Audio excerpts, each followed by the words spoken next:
and turn it over to Matt here in a little bit. He's going to take over and run the meeting. But I wanted to say that I appreciate all of your help, and I want to thank the industry and the clinicians, and of course some of my nonprofit colleagues, and then everyone else that came. And I think this is going to be a really good meeting for some important insights and giving us a little bit of a direction on where to go next. So I will leave it to Matt to take over. Thank you.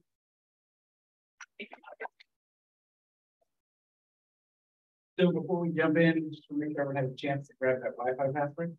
I know that's usually the question of the day. And before I introduce our current host this morning, I do want to remind everyone restrooms just outside the hall on the left-hand side. Food will be running all this morning, grab some breakfast, coffee, and lastly, we'll finish out the day with a networking lunch, have the opportunity to make sure everyone gets the opportunity to meet each other, speak about what you are all focused on. I know we have a diverse group in the room today, so I appreciate all of your attendance. The first individual I would like to introduce, Congressman Barton, I apologize, represented the great state of Texas, 6th Congressional District from 1985 to 2019. He's the former chairman of House Energy and Commerce Committee and a longtime friend of healthcare. Congressman Barton introduced the NIH Reform Act in 2006 and has been a strong proponent for advancing medical research and funding across many different disease states and key issues such as mental health, home health, and rural health care. Congressman Barton also led the task force and was the original co-sponsor of the 21st Century Cures Act, which many of us are sitting in this room because of. It's my distinct pleasure to introduce the Honorable Congressman Joe Barton.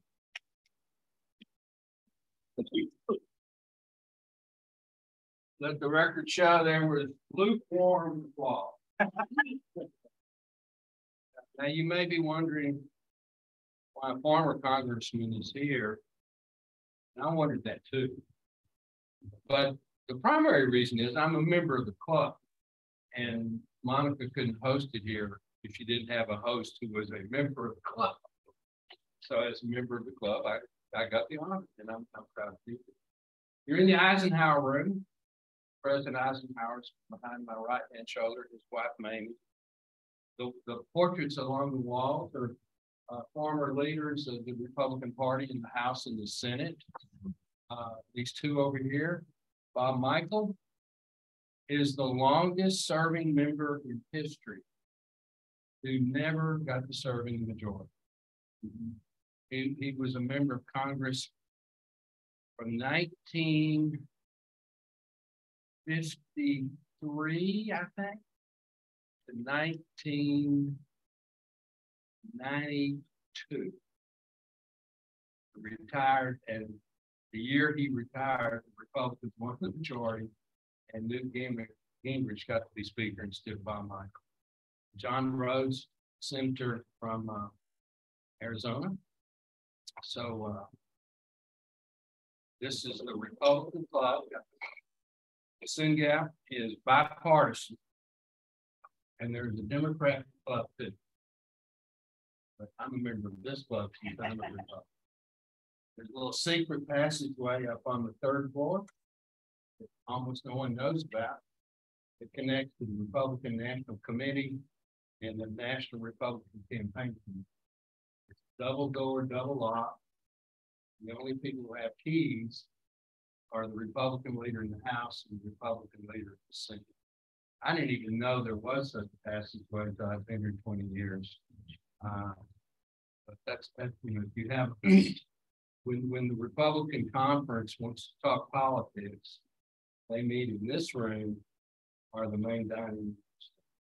When they want to talk policy and not talk politics, they meet over in the basement of the Capitol or the Cannon Talks.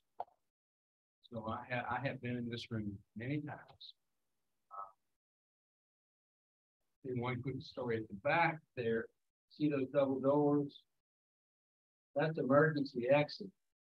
And it's almost never used. But early on in my career, President Reagan wanted to do a surprise visit to the Republicans because we were in the minority and we were kind of down.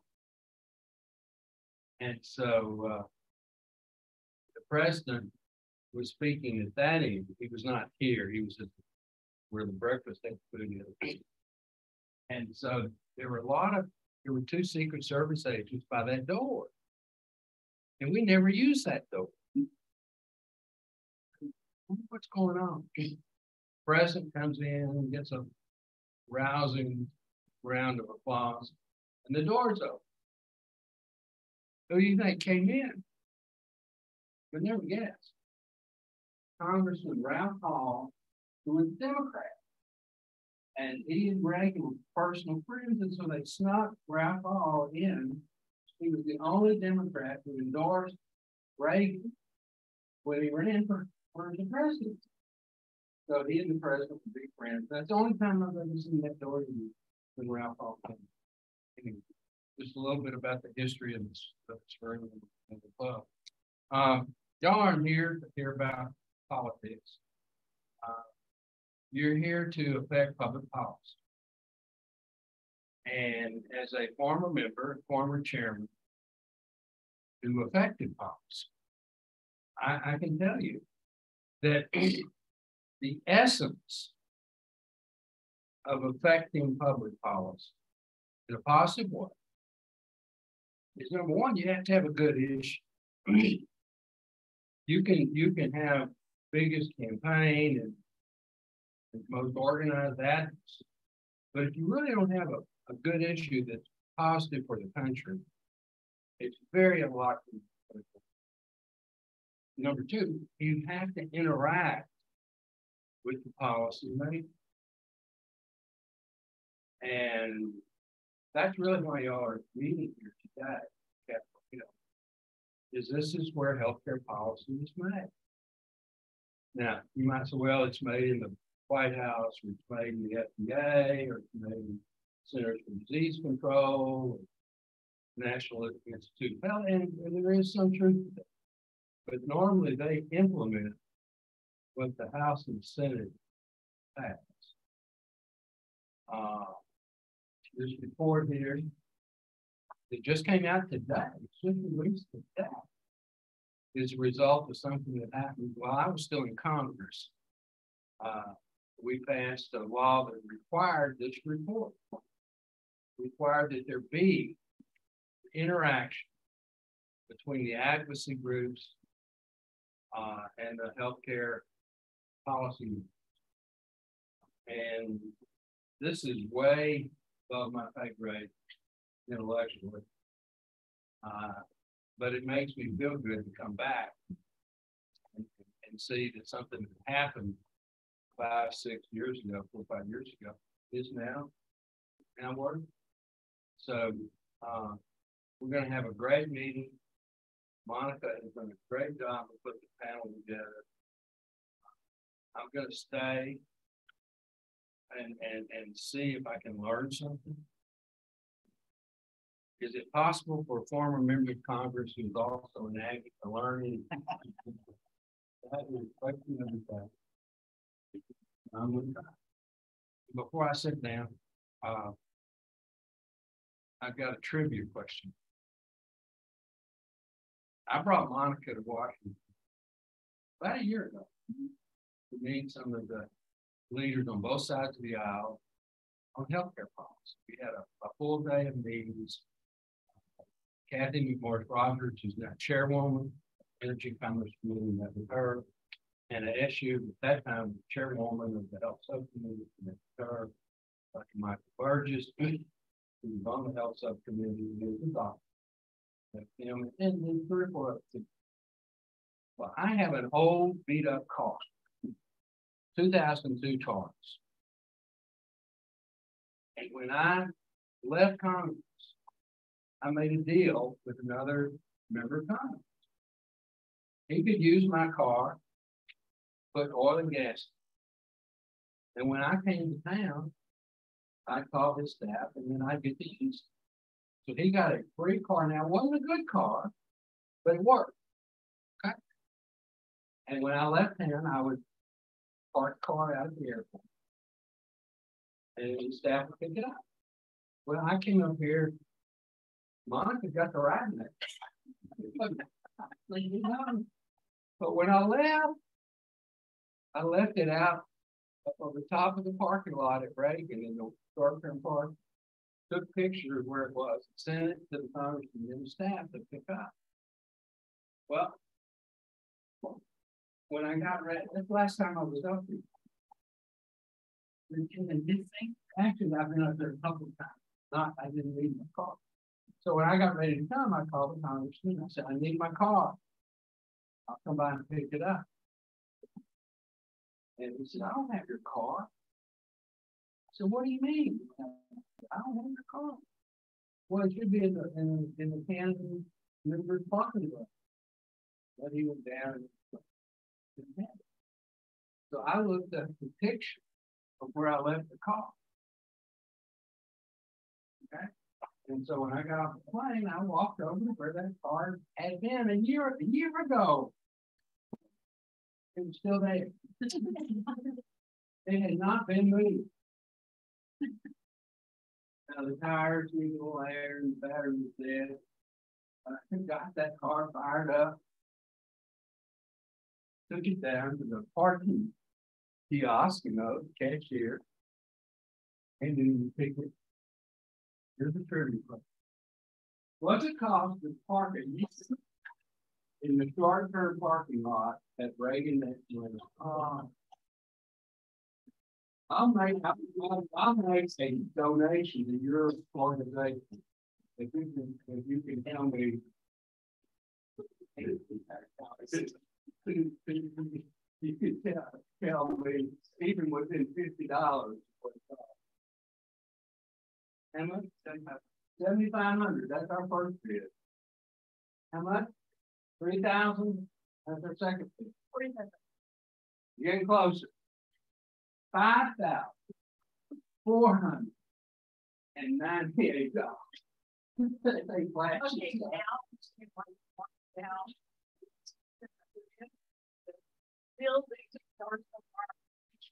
Yes, yeah.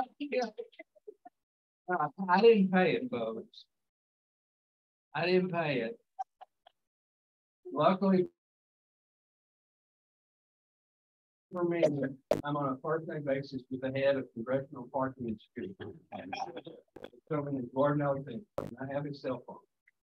So I paid the call. And so I got a little problem here. And there used to be a congressional parking at next. And they did away with it 10 years ago. They let us park for free, but you had to have a special plate and you had to sign and all this stuff. So technically the charge is $5,498. But Mr. Alexander worked it out. They let me take the car. I said, the car's not worth that. Yeah, I'll just give you the keys. That last time I used that car. Yeah, I hear sorry. Well, last time you had to take it. Did I? Yeah, it's gone down to start tomorrow. Oh yeah, that's right. Anyway, welcome to the Capitol Club. Welcome. Thank you very much.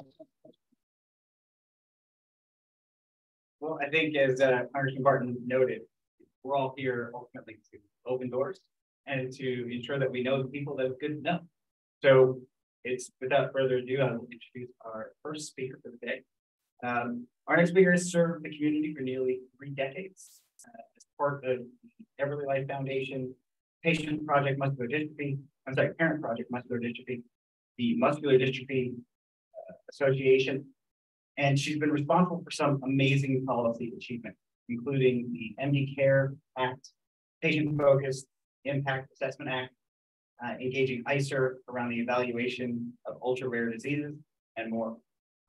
In 2018, Annie Kennedy joined EveryLife and hasn't let up in driving policy change, including leading the National Economic Burden of Rare Disease Study, community advocacy for the STAT Act, and advocating for federal and state newborn screening efforts, to name a few of her accomplishments. Though she continues to drive policy efforts forward as EveryLife's Chief of Policy, Advocacy, and Patient Engagement, she continues to find time to serve in the community on the board of directors for Cure SMA, the PAVE Steering Committee, the National Duchenne Newborn Screening Pilot Steering Committee, and the Cures Accelerator Network Advisory Board, to name a few. It's a privilege to introduce Annie Kennedy.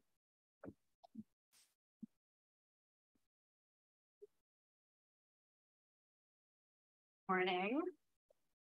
I'm worried about where I parked my car today. Good morning.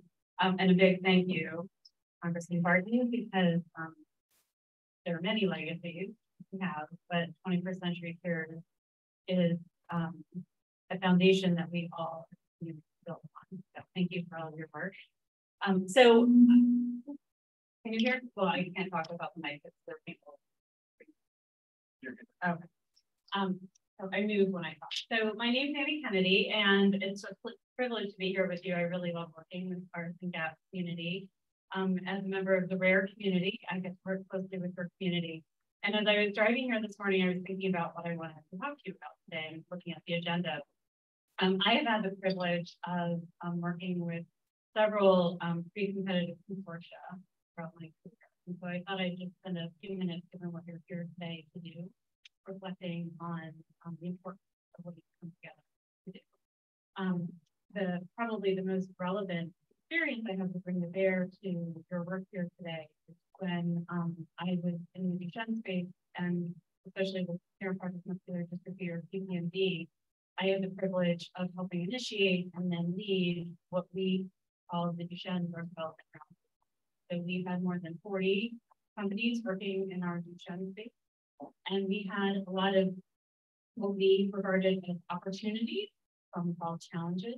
And what we wanted to do is bring the community together.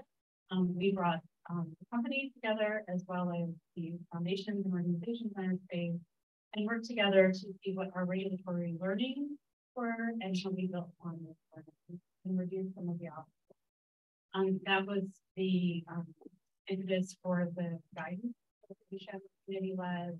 That was the impetus for us starting the newborn screening program and pilot.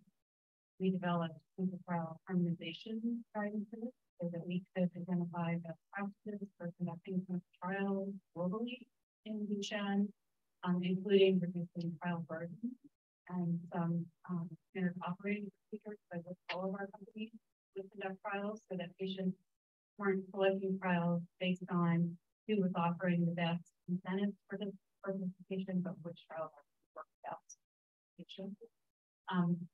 And then also, as trials moved or didn't move forward at FDA, we could also come together and better understand what was happening in those trials. We could, as we were, check our IP at the door and come back and talk about what was happening in real time.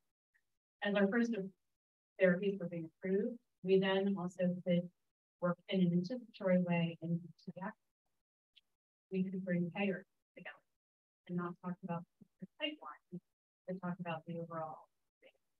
We were developing for outcomes for decision to inform decision making in the chat. We were looking at what was included in the registry and understanding that there wasn't enough in the registry to inform decision making in the active environment. And also, because Duchenne at that time was clinically diagnosed, we didn't have newborn screening, we needed new outcomes to pull in data elements for those who would be identified in the newborn screening. We initiated the going and developed outcomes that we standardized and filed at the National Library of Medicine. This can only be done in a consortia. One of the reasons for that is that consortia of this type becomes a mutual territory safe space for regulators. There were many times that FDA would say to me, I can't talk to an individual company about this, but I can come and talk to a consortia. That was so powerful, especially when we were in the middle of really very heated, very visible discussions at the agency. The FDA would always come and talk to the consortia. And then similarly, payers. We were able to get major public and private payers on the talk and really move the needle and do innovative things because we were coming together as a consortium. Similarly, right now, that same consortia is working with Toresco and the Secretary's Advisory Committee and her local youth, women and children as they're working to move a nomination forward for new staff because that consortia exists and there's already a consortia that has now this. So I really commend you for what you're doing. That model was the model in which Toresco built their consortium. They are doing it differently. The consortium is funded and operates a little bit differently, but it's a similar concept. And again, the consortiums are the consortiums that are doing much of the preference work, benefit risk work that's been done. And again, it's helping to inform decision making both in the trial, regulatory environment. So just thank you for coming together. It is not always easy work. Contracting is not always easy. There are different models to use, and I am happy to help, to lean in, to work with you. I will also say that your community is a very active, engaged partner with the EveryLife. And we are another model for consortia that serves the broader community, and we're grateful for your participation here because we are doing non-specific work to try and take some of those drops out of your back. So there are things that you don't have to be doing. So 21st Century Cares Act, and at the same time, I'm going to go back to our vehicle analogy. There are vehicles here in Washington that we do really important work to move the needle in regulatory efforts. And there's a vehicle that actually was just renewed or passed at the end of 2022 called the user fee. We're very familiar with. And in the prescription drug user fee packages in 2005, 2006, and now 2007, those iterations, there were very specific, very powerful elements of those user fee packages that helped ensure that patients and organizations and the data related to patient experience were key elements in informing regulatory decision making, trial decision making, and now moving forward. That was further built upon in 21st century. And actually, the timing of one of those user fee packages because they're aligned with one 21st century cures. So much of that work that enabled the PFPD workshop that called out the deal from that. Much of the work around the guidances that FDA put out around how to collect patient experience data, the draft of the fourth, which was just about 2 weeks ago, those directly yielded from the DUCA. None of that would have been possible without the engagement of patients. Not only would it not have been possible, it's now codified as law that patient groups have to be part of this discussion. And for a very long time, it was because people were beginning to realize that patient groups should be at the table. But as one of my friends said, it's not that we should be at the table, it's our table. And so we've really begun to flip the script to talk about how we formalize and integrate that patient experience. So much so that about 2 years ago, we set out to look at how all of those guidance and all of that was informing the integration of patient experience into regulatory decision making, specifically through the lens of where disease care is developed. Because many of those guidances, all of it, they're not specific, they're broad. And we initially set out to do that with respect to the 4 rare disease guidance that get spelled out by the user experience. It turns out there were more than 20 guidance that were relevant to this issue across the agency. So we convened a workshop series, we pulled together with experts within the patient communities, within industry, within the broader ecosystem, and put together this guidance.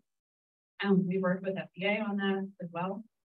And I highly recommend that you pick up copies or send them back, or you can go online and have them, as well as if you go online, there are links to all of the guidances, as well as some of the global resources that we use in the guidance.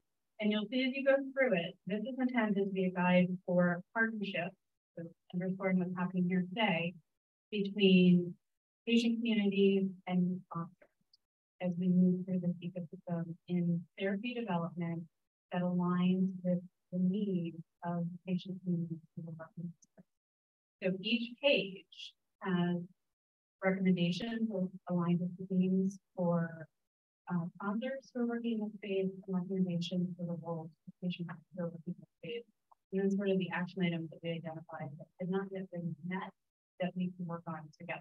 So this might be, as you think about making your to-do list, things that the community are working on, a really nice resource for you. Because it is not to be specific, it is specific. So with that, I just leave you with thank you so much for the work that you're doing and for being here. This is not easy work. But the hard part is not because you're in the room. So thank you. Have a great day.